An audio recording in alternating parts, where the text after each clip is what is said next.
Here is the little door. Lift up your hands, oh, lift. We need not wander more, but enter with our gift. In the name of God who loves us, sustains us, and guides us on our way, amen. Amen. Today's gospel, actually all of today's readings, tell us the story of pilgrimage. They took the journey first. Joseph, Mary on the patient donkey, the shepherds, the magi. But we follow in their footsteps, not only to the manger, but along every road that beckons to us. Their story is ours, but it's also so much more.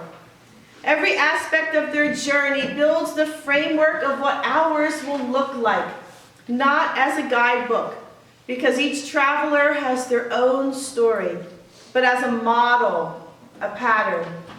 As we are guided by a star others may not see, we accept that we must follow it as it beckons, realizing that there is no use seeking it if we are not prepared for a path whose twists and turns we cannot know.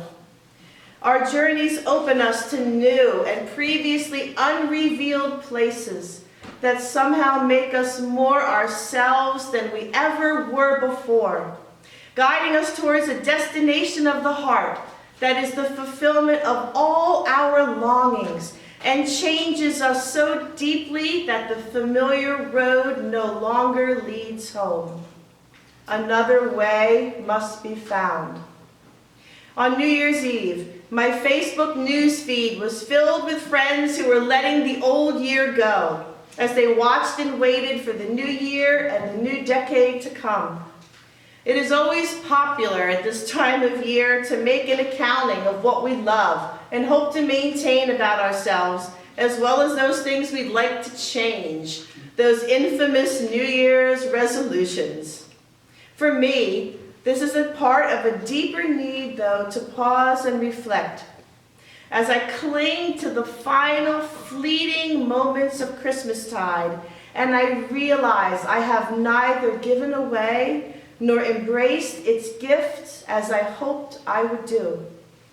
However we describe this seasonal pull to take stock of our lives, I believe it is part of a communal longing to somehow gather up all the pieces of the old as we move forward into the new, to collect our stories, all the scattered fragments and pieces of our lives, all the challenges and gifts, to ponder them in our heart and find treasure to illuminate the way forward.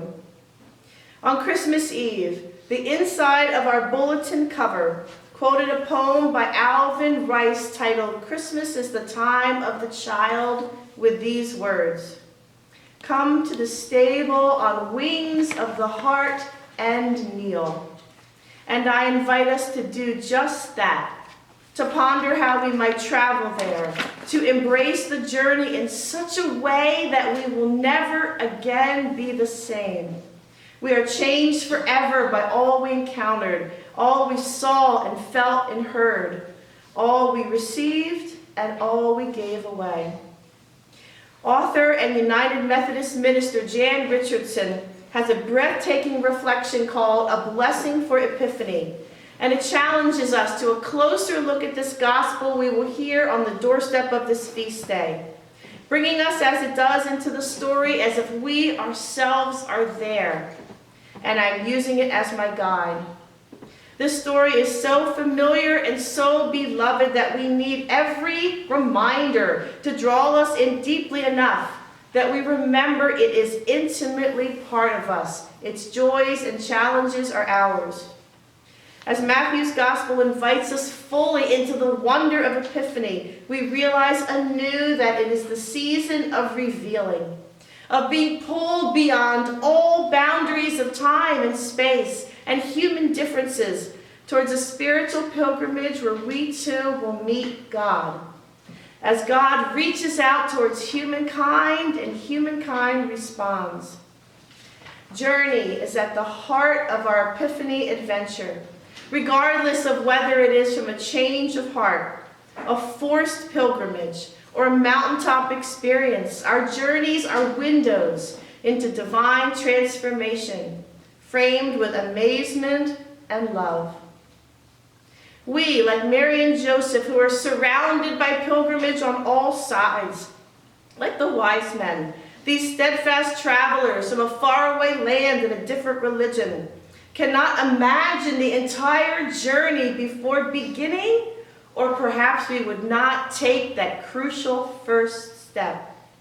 We cannot conceive of the unexpected and often rugged nature of the terrain.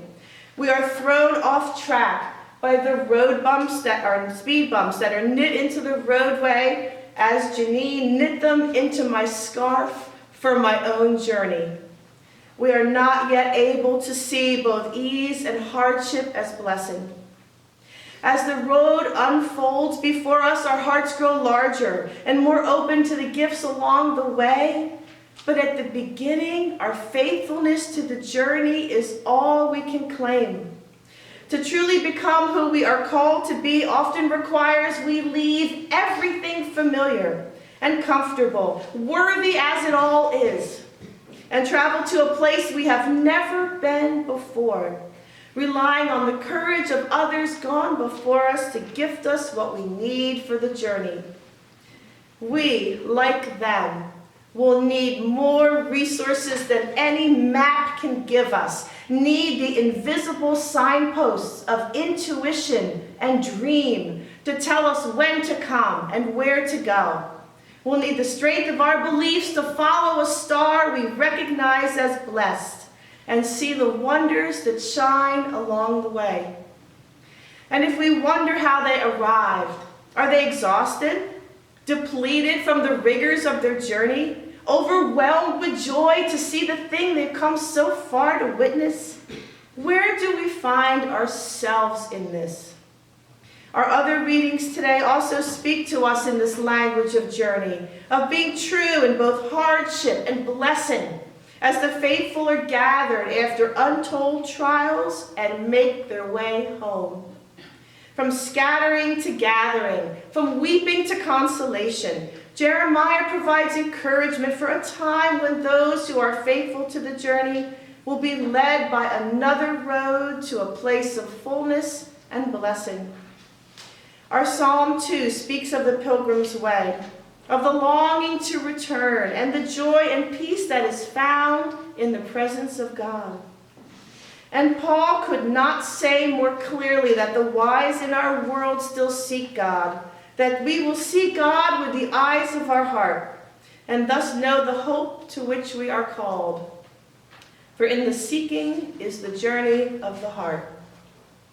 And if we see ourselves for just a moment in the position of those who keep watch at the manger and invite all these travel-weary guests in, remembering the ancient monastic understanding that all guests are Christ in the guise of the stranger, then how do we offer our welcome?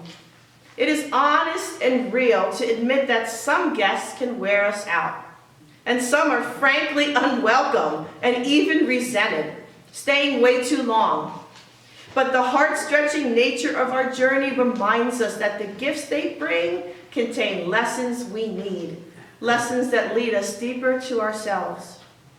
Challenging guests and challenging gifts are often the ones we need the most to point us further along the road, to guide us to a place we cannot yet see. To be hollowed out enough to embrace the true gift wrapped in coverings of blessing and trial is a necessary but not easy part of the journey. And maybe, just maybe, the continual opening of our hearts in both journey and welcome is the greatest gift of all. For no gifts will be ours if we do not open ourselves to receive them. Joy and heartbreak, hope and fear, uncertainty and peace, all open new chambers in our hearts, allowing us to receive these gifts brought by unexpected guests if we welcome them in. It is our task to keep an open eye for the wonders that attend our path, to press on beyond fatigue, beyond temptation and doubt, past the curves we cannot see that shape our own path that leads to our destination. So in the Magi story is our own invitation to pause for just one more moment, to rest beside the manger, lost still in wonder and overwhelming love, to offer what we have, and wonder what new gifts we will embrace before continuing along our heart's own unfolding journey. The journey of the Magi is, after all, our own. We go and we come back, never the same as we left, driven by a purpose that is sometimes beyond our comprehension, but in the end, always heading for what we long to call home. This is the core of God's call to us as found in all the seeking and all the journeying, God's invitation to draw near and offer homage, to openly acknowledge God's gift of love so that love may live in all times and in all places and among all people. The mystical Magi are knocking on the door. They speak of stars and destiny and shepherd kings who point us to God. Will we, can we allow them to disturb us enough that their caravan of life-altering change is ours? Realizing that if we do, we will be so greatly changed that the previous roads no longer lead home.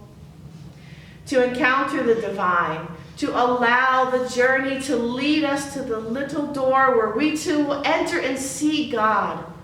God made flesh, the Messiah, is to accept we will need to return by another road, one we have never traveled before. And yet we will be certain we can find God there, waiting to be found by those who seek, whose truest journey follows the heart's invitation to travel in faith to the journey's end. Amen.